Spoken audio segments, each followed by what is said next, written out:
دین سے مراد جو انسان کی ضرورت کے ہر پہلو کی تکمیل کرتا ہے، جو مکمل ضابطہ ہے حیات اور زندگی کے جتنے پرنسپلز ہمیں چاہیے، اصول چاہیے، ہماری حیات اور ہماری زندگی جن جن جذبات، جن جن خواہشات،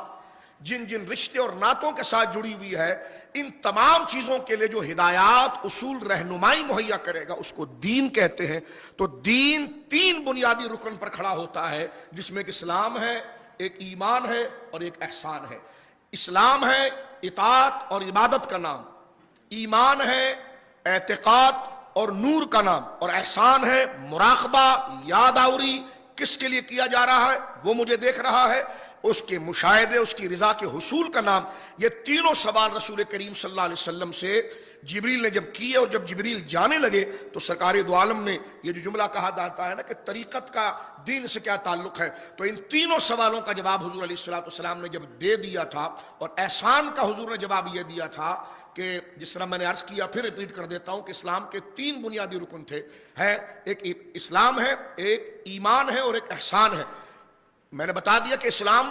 عبادت اور اطاعت اور مکمل پیروی کا نام ہے، ایمان اس کو قبول کرنے کا نام ہے، اور احسان کس چیز کا نام ہے؟ تو جبریل امین نے حضور سے پوچھا تھا کہ مل احسان یا رسول اللہ، حضور احسان کس کو کہتے ہیں؟ تو سرکار کریم نے جواب دیا تھا ان تعبد اللہ کأنک تراہ فإن لم تکن تراہ فہو یراک۔ فرمایا کہ ان تعبد اللہ، کہ تو اللہ کی عبادت سے مراد صرف نماز نہیں،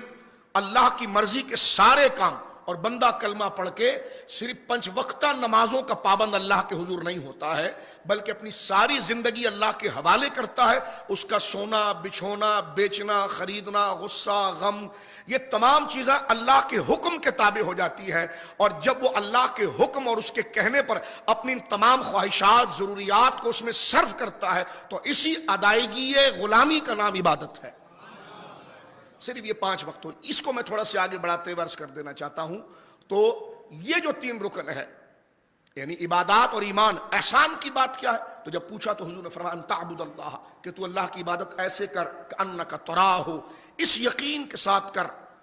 اور اس کنسنٹریٹ کے ساتھ کر، اس توجہ، انہماک کے ساتھ کر جیسے تو خدا کو دیکھ رہا ہے۔ کیونکہ بندہ کسی کو دیکھتا ہے تو اس کی رضا کے لیے اس کے دل کے اندر جذبہ پیدا ہوتا ہے کہ وہ مجھے دیکھ رہا ہے، میں ادھر نہ ہو جاؤں، ادھر نہ ہو جاؤں، ایسی کوئی حرکت نہ کر دوں۔ تو فرمایا اپنی عبادت کے اندر خود کی خواہش کو، مرضی کو، فکر کو، ارادے کو، اور اپنے اندر کی جستجو کو اتنا اٹھا کر آگے لے جا جیسے تو خدا کو دیکھ رہا ہے۔ فرمایا اگر تیرے اندر روحانیت اور جذبہ، ارادے کی اتنی قوت نہیں کہ تو جس کے لیے کام کر رہا ہے، رب کے لیے، اپنی خواہش، اپنی فکر، اپنے ارادے اور اپنی مرضی کو اتنا آگے لے جائے جیسے تو خدا کو براہ راست دیکھ رہا ہے، اگر یہ قوت تیرے باطن کے اندر نہیں ہے تو یہ قوت تو کم سے کم تیرے اندر ہے کہ تیرا رب تجھے دیکھ رہا ہے۔ یعنی دونوں چیزوں کے اندر تیرے اندر اخلاص آ جائے، غیر کی خواہش، کسی اور سے داد و تحسین، کسی اور کی رضا، کسی اور کے حضور اپنے آپ کو گویا کہ نامزد کرنا، یا اپنے لیے خواہش اور داد تحسین کرنا، یہ تمام فضول، غیر ضروری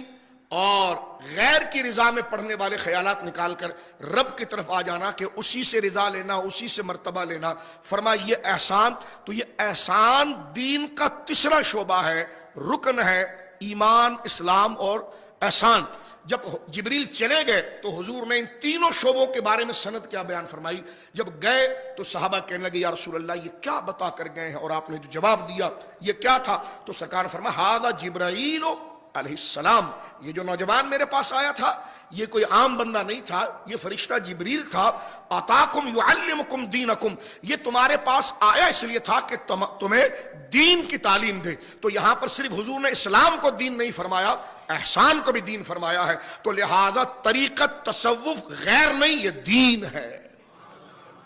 کیونکہ حضور کی اس حدیث نے اس کو دین قرار دیا ہے۔ لہذا اس کے لیے یہ پروپیگنڈا نہیں کیا جا سکتا کہ تصوف و طریقت یا علم احسان و سلوک اور تصوف یہ دین کے خلاف ہے۔ حضور کی حدیث ہے، کیونکہ